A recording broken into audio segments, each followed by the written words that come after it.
Assalamualaikum warahmatullahi wabarakatuh.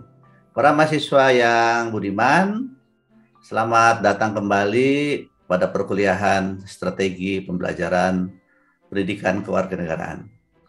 Pada kesempatan kali ini kita akan masuk kepada pertemuan ketiga yang akan membahas hakikat dan ragam strategi pembelajaran yang dapat dimanfaatkan untuk pembelajaran pendidikan kewarganegaraan.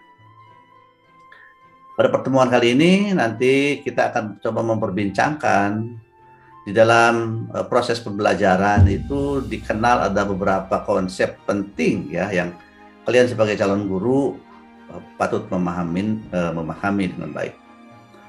Yang pertama misalnya nanti ada konsep pendekatan ya atau dalam bahasa Inggris approach.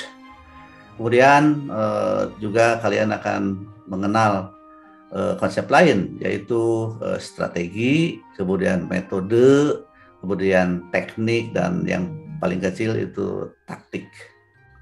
Nah, selanjutnya nanti juga kita akan coba diskusikan apa itu sebetulnya strategi pembelajaran di bidang kita di pendidikan kewarganegaraan. Kemudian ada satu hal lagi sebetulnya konsep yang penting, misalnya kita juga mengenal model pembelajaran. Nah, itu bagaimana keterkaitan antara ketiganya itu. Nah, mari kita lihat dalam caption ini ditayangkan bahwa konsep-konsep tadi ya yang patut kita pahami digambarkan sebagai berikut ya. Jadi konsep yang paling generik, gitu, yang paling besar di antara konsep-konsep lain adalah pendekatan ya atau approach. Pendekatan ini adalah merupakan satu titik tolak atau sudut pandang ya guru gitu, pendidik dalam mempersiapkan proses pembelajaran. Jadi apakah sudut pandang itu kita tekankan pada sesuatu, misalnya apabila sudut pandang guru ingin menyelenggarakan pembelajaran yang berpusat pada siswa, ya siswa yang aktif, maka lahirlah pendekatan siswa aktif atau student active learning. Kemudian biasanya apabila seorang guru ya atau pendidik meletakkan sudut pandang di samping siswa aktif itu juga aktivitas siswa itu harus berbasis pemecahan masalah, misalnya. Oleh karena itu dikenal sebagai pendekatan pemecahan masalah atau problem solving approach. Nah, di samping itu juga agar siswa aktif dan siswa mampu juga memecahkan masalah begitu, tetapi juga dilakukan belajarnya itu atau prosesnya itu dilakukan secara kooperatif bersama teman-temannya. Dikenal juga oleh karena itu ada yang disebut cooperative learning approach. Dan banyak lagi. Jadi pendekatan itu adalah merupakan titik tolak bagi guru gitu ya. Termasuk bagi Anda misalnya nanti dalam tugas merancang strategi pembelajaran gitu. Anda pasti harus menetapkan sudut pandang apa yang akan digunakan ya. Sudah barang tentu nanti sudut pandang yang atau titik tolak berpikir untuk menyiapkan pembelajaran itu dipengaruhi oleh berbagai faktor ya. Nanti juga Anda akan pelajari misalnya bagaimana sebetulnya faktor siswa sendiri ya sebagai raw inputnya. Kemudian faktor lain misalnya instrumental inputnya, ketersediaan sumber-sumber belajar, alat-alat pelajaran dan sebagainya, termasuk barangkali faktor lingkungan. Jadi misalnya di lingkungan itu yang sangat problematis gitu ya, banyak sekali persoalan sehingga Anda akan memilih problem solving approach supaya kontekstual dengan situasi yang ada di lingkungan sekolah misalnya seperti itu. Nah, itu yang dimaksud dengan pendekatan ya. Kemudian dari pendekatan itu muncullah sejumlah strategi gitu ya. Jadi konsep yang lebih kecil dari pendekatan itu strategi. Apa itu strategi? Strategi itu sebetulnya adalah suatu rencana, ya, rencana operasional, ya, untuk mencapai sesuatu. Misalnya pada saat Anda sudah menetapkan pendekatan-pendekatan dalam pembelajaran, sebetulnya strategi operasional itu seperti apa agar tujuan pembelajaran itu tercapai. Itulah yang dimaksud dengan strategi. Kemudian di dalam strategi juga terdapat beberapa metode gitu ya. Jadi kalau strategi itu rencananya gitu, perencanaannya gitu ya. Tetapi kalau metode itu lebih operasional lagi. Misalnya dari strategi yang dipilih untuk mencapai bahwa anak-anak itu, para siswa itu bisa memecahkan masalah itu dengan metode-metode yang lebih spesifik. Nah, itulah maksud metode. Nah, pada saat yang bersamaan juga guru akan menentukan teknik, ya. Jadi cara yang spesifik untuk mengimplementasikan metode itu namanya teknik, ya. Misalnya kalau menggunakan metode diskusi gitu ya, tekniknya bagaimana? Biasanya diskusinya itu menggunakan diskusi terkumpul misalnya. Jadi fokus atau ya diskusi yang terfokus atau fokus group discussion misalnya, itu satu teknik dari metode diskusi. Nah, selanjutnya guru juga suka memiliki lebih spesifik lagi dari teknik itu taktik, ya.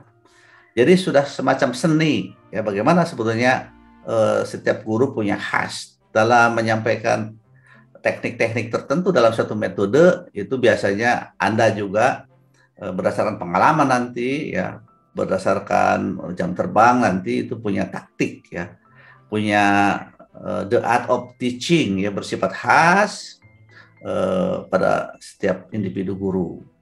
Nah, ini konsep-konsep yang penting yang perlu dipahami. Jadi ada pendekatan, lebih turun lagi, lebih spesifik lagi, strategi, metode, teknik, dan taktik. Nah, keseluruhan atau rangkaian dari semua itu apabila digunakan oleh oleh seorang guru, misalnya itu disebut model, ya. Nanti juga dalam akhir setelah UTS, ya, kami akan menyajikan satu model, misalnya satu model pembelajaran yang sangat potensial untuk pembelajaran di PPKN, nanti akan disajikan. Nah, itu penjelasan berkenaan dengan konsep-konsep, ya, konsep-konsep yang perlu dipahami. Nah, misalnya kita mengenal di sini ada pendekatan yang dikembangkan juga oleh kita, ya, di pendidikan kewarganegaraan ini sangat penting. Misalnya contoh, ini ada satu pendekatan disebut pendekatan kontekstual. Nah, seperti tadi, pada saat kita memilih pendekatan gitu sebagai titik tolak, itu biasanya dipengaruhi oleh keadaan-keadaan, situasi-situasi. Nah, sekarang pembelajaran itu agar tidak abstrak, ya, tidak verbalisme bagi siswa, memang dikenal pendekatan kontekstual. Jadi pada saat misalnya guru PPKN, ya, akan membahas topik tentang demokrasi misalnya, nah itu bisa menggunakan pendekatan pembelajaran kontekstual. Misalnya kebetulan pada saat itu misalnya sedang pemilihan umum atau pemilihan kepala daerah. Nah, itu event atau kejadian atau peristiwa itu dijadikan sumber belajar, ya, sehingga memang pembelajaran lebih kontekstual. Itulah hakikat pembelajaran kontekstual. Di PPKN, ya, itu sangat dianjurkan guru memanfaatkan pendekatan kontekstual itu agar anak-anak tidak verbalisme, ya. Anak-anak itu misalnya dalam belajar demokrasi itu bukan hanya hafal konsep-konsep demokrasi, tahu prinsip-prinsipnya, tetapi anak-anak itu pada hakikatnya harus menjadi insan yang nanti menjadi insan yang demokratis. Oleh karena itu, pendekatan pembelajaran kontekstual ini bisa mendekatkan, ya, para siswa dari konsep-konsep yang dipelajarinya kepada aktualisasinya di masyarakat. Ini sangat penting. Nah, yang kedua tadi juga sudah disinggung, ada yang disebut pendekatan saintifik gitu. Jadi pendekatan ini adalah di landasan filosofisnya bahwa anak-anak belajar itu harus laksana seorang ilmuwan bekerja gitu ya. Laksana seorang ilmuwan berpikir dalam menghasilkan pengetahuan. Sehingga apabila pendekatan pembelajaran menggunakan scientific approach atau pendekatan saintifik, itu anak-anak itu lebih akan mampu ya merasakan proses bagaimana pengetahuan itu dihasilkan. Oleh karena itu urut-urutan dalam pendekatan saintifik itu misalnya dimulai dari mengamati apa sebetulnya yang terjadi ya di lingkungan kita. Seperti konsep demokrasi tadi misalnya. Pada saat guru akan mengajarkan konsep demokrasi atau demokrasi di Indonesia, anak-anak diminta untuk mengamati. Mengamati itu bisa melihat di video ya laporan-laporan proses praktik demokrasi, bisa mengamati dalam situasi kehidupan nyata begitu praktik-praktik berdemokrasi. Kemudian bahkan bisa membaca dari laporan, dari jurnal ya, dari buku-buku, dari berita-berita surat kabar dan sebagainya. Nah, setelah mengamati itu di dalam dirinya akan timbul pertanyaan ya. Jadi kemampuan menanya itu penting sekali. Jadi bertanya kepada diri sendiri tentang situasi yang diamati ya. Itu adalah satu proses belajar yang sangat tinggi ya maknanya bagi para siswa. Sebab pertanyaan-pertanyaan yang dilontarkan itu adalah akan memerlukan jawaban nantinya, sehingga proses belajar akan terjadi. Setelah pertanyaan-pertanyaan terkumpul, itu nanti dilakukan proses yang ketiga, itu mengumpulkan informasi ya untuk menjawab pertanyaan-pertanyaan itu. Jadi pertanyaan-pertanyaan itu semacam memancing bagaimana sebetulnya proses belajar harus dilakukan.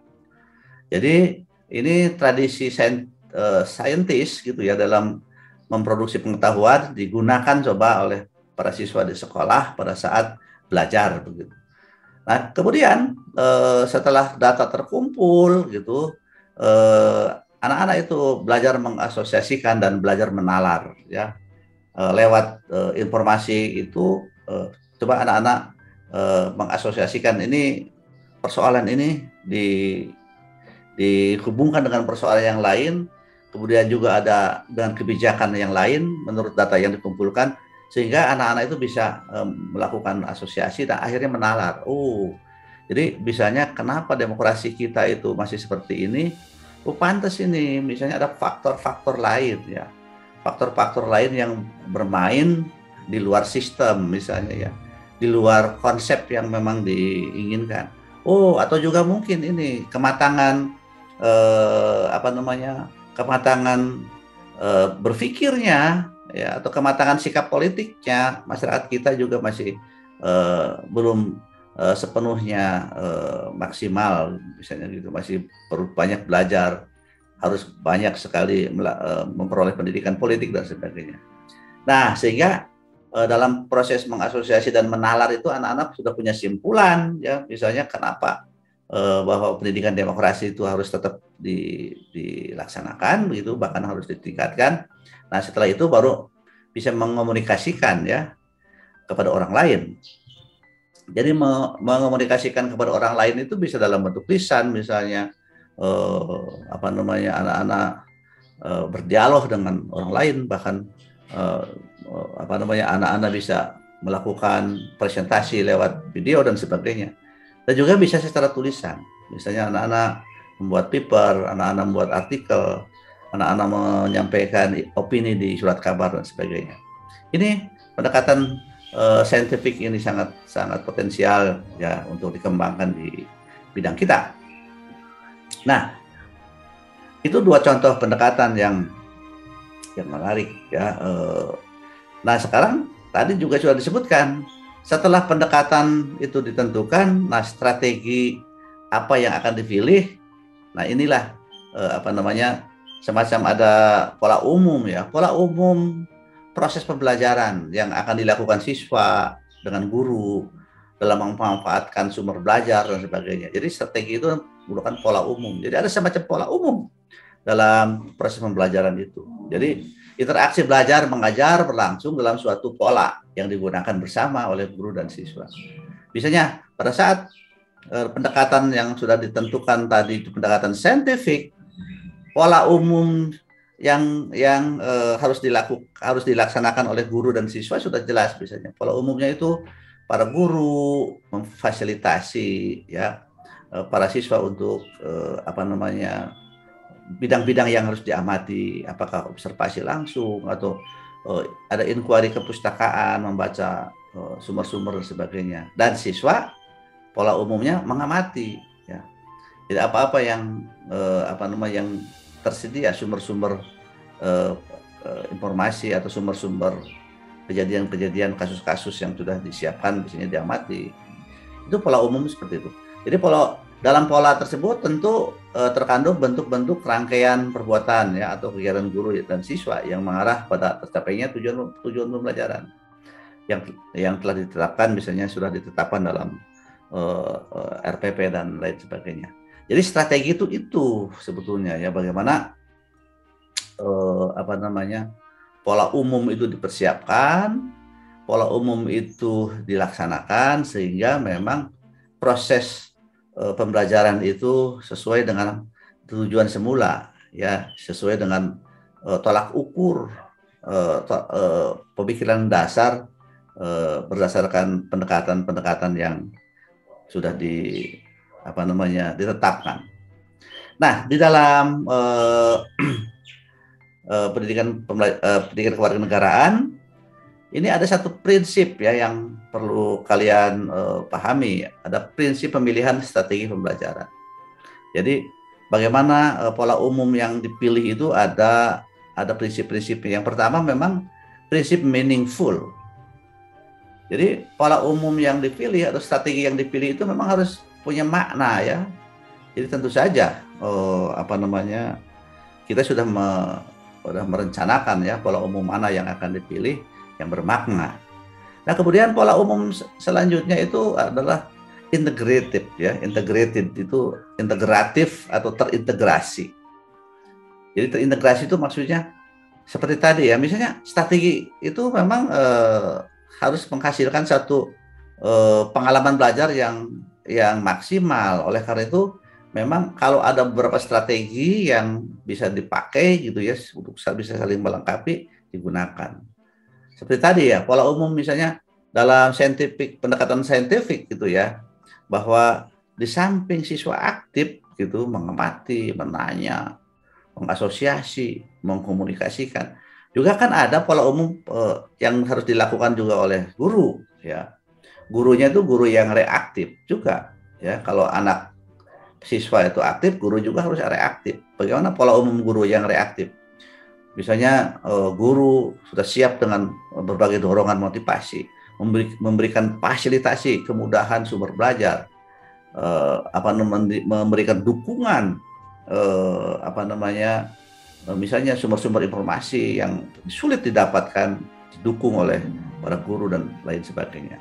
Jadi harus terjadi integrasi yang yang masif antara berbagai peluang atau potensi yang ada.